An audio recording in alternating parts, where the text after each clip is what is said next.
Dzina la Atate ndi la Mwana ndi la Mzimu Woyera. Amen. Ambuye tsekulani milomo yanga, ndipo ndidzatamanda dzina lanu. Ulemu ukhale kwa Atate ndi kwa Mwana ndi kwa Mzimu Woyera, monga panali poyamba, tsopano ndi masiku onse, ndi pa nthawi zosatha. Amen. Tamanda mzimu wanga mfumu yakumwamba, ku mapazi ake ulemu wanu ubweretse. Waomboledwa, wachiritsidwa, wabwezeretsedwa mwatsopano, wakhululukidwa. Pa nthawi zonse ayimba matamando ake. Aleluya. Tamandani mfumu yamuyaya. Tamandani iye chifukwa cha chaulere chake ndi kukondweredwa. Kwa ana ake amene ali m'mavuto, mutamandenibe chimodzimodzi nthawi zonse. Wochedwa kudzudzula koma wachangu pakudalitsa. Aleluya, aleluya. Wa ulemerero mukukhulupirika kwake. Monga Atate atisamalira ndi kutipatula, akudziwa bwino lomwe kufowoka kwa matupi athu. Dzanja lake mosamala atisenza, atipulumutsa kwa adani athu onse. Aleluya, aleluya. Chifundo chake chisefukira kwambiri. Anjelo tithandizeni kupembedza iye. Inu mumamuona maso ndi maso, dzuwa ndi mwezi zimamweramira iye. Kulowa nalo mu matamando a fuko lathu. Aleluya, aleluya. Kutamanda limodzi nafe Mulungu wachaulere. Chilimbe 1. Banda kucha undipeze ndili wokonzeka kukulandirani inu Mulungu wanga. Ndikulira kwa inu ndi mtima wanga wonse, mundiyankhe inu chauta. Ndidzatsata malamulo anu. Ndikukulirani mundipulumutse kuti ndizitsata malamulo anu. Ndimadzuka tambala asanalire kuti ndipemphe chithandizo. Ndimakhulupirira mawu anu. Ndimakhala maso usiku wonse ndikusinkhasinkha za malonjezo anu. Imvani liwu langa chifukwa cha chikondi chanu chosasinthika. Inu chauta, sungani moyo wanga chifukwa cha chilungamo chanu. Anthu ankhanza ondizunza akuyandikira. Iwo ali kutali ndi malamulo anu, koma inu chauta muli pafupi, ndipo malamulo anu onse ndi woona. Powerenga malamulo anu ndidzadziwa kale komwe kuti inu mudawakhazikitsa mpaka muyaya. Ulemu ukhale kwa Atate ndi kwa Mwana ndi kwa Mzimu Woyera, monga panali poyamba, tsopano ndi masiku onse, ndi pa nthawi zosatha. Amen. Banda kucha undipeze ndili wokonzeka kukulandirani inu Mulungu wanga. Chilimbe 2. Ambuye ndiye mphamvu yanga, ndidzawayamika nthawi zonse popeza asanduka mpulumutsi wanga. Ndidzayimbira chauta chifukwa choti wapambana, waponya mnyanja akavalo pamodzi ndi okwerapo omwe. Chauta ndiye mphamvu zanga, ndiye amene ndimamuyimbira, ndiye chipulumutso changa. Iye ndiye Mulungu wanga ndipo ndidzamutamanda. Ndiye Mulungu wa Atate anga ndipo ndidzamuyamika kwakukulu. Chauta ndi wankhondo, chauta ndilo dzina lake. Chauta adaponya mnyanja magaleta a Farao pamodzi ndi gulu lake la nkhondo. Mutawuzira mpweya wanu, madzi adawunjikana pamalo amodzi. Madzi oyenda adangoyima kuti chilili ngati khoma. Nyanja yozamayo idalimba mpaka pansi pake. Mdani uja adati, ndidzawalondola nkuwagwira, chuma chawo ndidzachiwagawagawa, ndipo mtima wanga udzakhutira nacho. Ndidzasolola lupanga ndipo ndidzawawononga ndi dzanja langa. Koma inu mudangowuzira ndi mphepo yanu, ndipo nyanja idawamiza.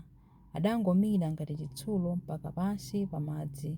Inu chauta, kodi pali mulungu wina wofanana nanu? Ndani amafanafana ndi inu, amene muli aulemu chifukwa cha ungwiro wanu? Ndani amafanafana nanu, inu amene muli woopsa chifukwa cha ntchito zanu zaulemu ndi zodabwitsa? Mudatambalitsa dzanja lanu lamanja, ndipo nthaka idawameza. Koma anthu amene mudawawombola mudawatsogolera ndi chikondi chanu chosasinthika. Mudawatsogolera ku malo anu oyera ndi mphamvu zanu. Mudzawalowetsa ndi kuwakhazika pa phiri lanu, pa malo amene inu chauta mudawapanga. kuti akhale ano, nyumba yopembedzera imene inu mudayimanga. Chauta adzakhala mfumu mpaka muyaya. Ulemu ukhale kwa Atate ndi kwa Mwana ndi kwa Mzimu Woyera, monga panali poyamba, tsopano ndi masiku onse ndi pa nthawi zosatha. Amen. Ambuye ndiye mphamvu yanga, ndidzawayamika nthawi zonse, popeza asanduka mpulumutsi wanga. Chilimbi 3. Tamanda Ambuye inu mitundu yonse ya anthu. Tamandani Ambuye inu mitundu yonse ya anthu.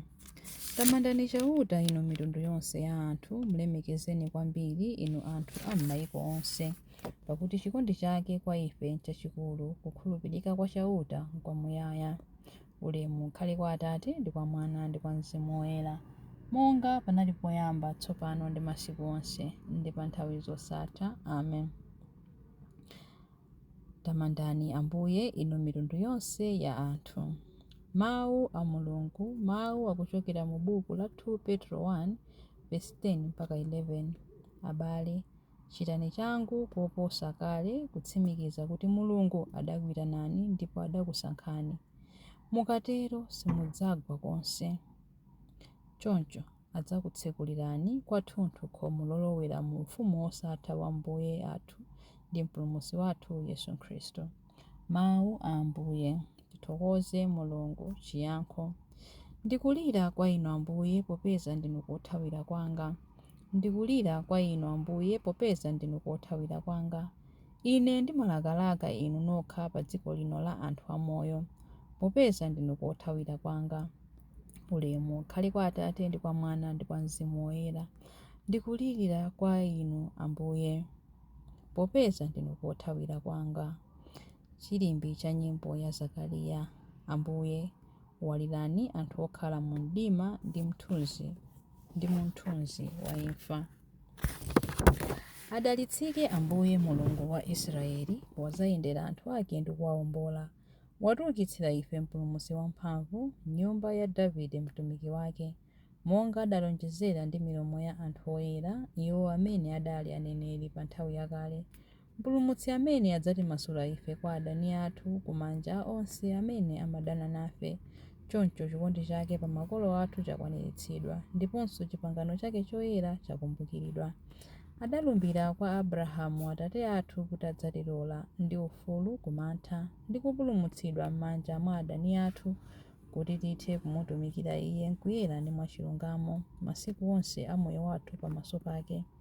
Kwa iwe mwana wang'ono udzayitanidwa mneneri wa Mulungu wa mwambamwamba, udzapita mtsogolo mwa Ambuye kuti ukakonze njira zake Iye asanabwere, kuti akadziwitse anthu ake za chipulumutso chawo kudzera mchikhululukiro cha machimo awo onse.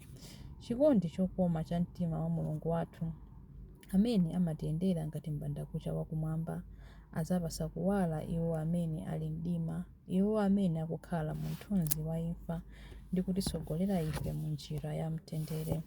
Ulemu ukhale kwa Atate ndi kwa Mwana ndi kwa Mzimu Woyera, monga panali poyamba, tsopano ndi masiku onse ndi pa nthawi zosatha. Amen. Ambuye, walirani anthu okhala mu mdima ndi mu mthunzi wa imfa. Mapemphero. Tiyeni tonse tiyamike Khristu kuti akhale wansembe wamkulu wokhulupirika pamaso pa mpando wachifumu wa Atate. Adasankha kukhala mmodzi wa ife, m'bale wathu mu chilichonse. Tikumupempha kudzera mpemphero kuti: Ambuye, mutigawireko chuma cha chikondi chanu.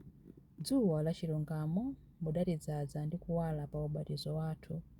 Tikulipereka kwa inu tsikuli. Ambuye, mutigawireko chuma cha chikondi chanu. Pa ola lililonse la tsiku, ife timakupatsani ulemu. Mu zochita zathu zonse, ife timakutamandani. Ambuye, mutigawireko chuma cha chikondi chanu. Amayi Mariya, amayi anu, amamvera mawu anu. Tsogolerani miyoyo yathu molingana ndi mawu amenewo. Ambuye, mutigawireko chuma cha chikondi chanu. Miyoyo yathu yazungululidwa ndi zinthu zakutha. Khazikitsani mitima yathu pa zinthu zakumwamba,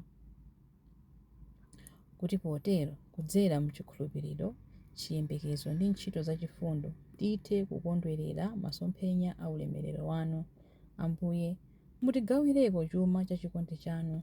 Ambuye mutigawireko chuma cha chikondi chanu pamene tikupemphera kuti Atate athu muli kumwamba, dzina lanu liyeretsedwe, ufumu wanu udze, kufuna kwanu kuchitidwe monga kumwamba choncho pansi pano. Mutipatse ife lero chakudya chathu cha lero. Mutikhululukire ife zochimwa zathu monga ifenso takhululukira adani athu. Musatisiye ife mchinyengo, koma mutipulumutse ife kwa zoyipa. Amen. Tipemphere. Ambuye mutimasule ku usiku wa imfa. Lolani kuwala kwa kuuka kwa akufa kuwalire m'mitima mwathu ndi kutitsogolera mpaka mkuwala kwa moyo wosatha. Tikupempha izi kudzera mwa Ambuye athu Yesu Khristu mwana wanu, amene ali ndi moyo ndi ufumu limodzi nanu ndi Mzimu Woyera, Mulungu tsopano ndi pa nthawi zosatha. Amen. Ambuye atidalitse, atiteteze ife ku zoyipa zonse ndi kutifikitsa ku moyo wosatha. Amen. M'dzina la Atate ndi la Mwana ndi la Mzimu Woyera. Amen.